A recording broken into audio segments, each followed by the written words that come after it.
土共靠客。元旦爭普選大遊行，部分示威者衝擊中聯辦。全國人大代表鄭耀棠尋日朝話事件令北京震驚，但到下晝就改口話係疑慮。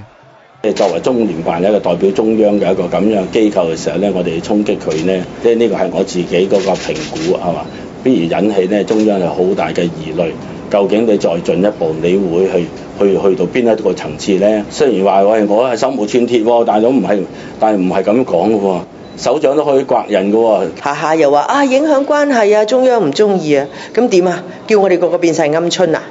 咁你鄭耀棠作為行政會議成員啊，工聯會嘅頭啊，係咪應該聽下呢啲意見啊？棠哥都未算激啊！程介南尋日喺論壇批評民主派蓄意否決政改方案，就好似哈馬斯用人肉炸彈破壞以巴和平進程咁。你為咗要爭拗呢，咁就一定要個問題唔好解決，因為一旦個問題解決咗，冇得爭拗。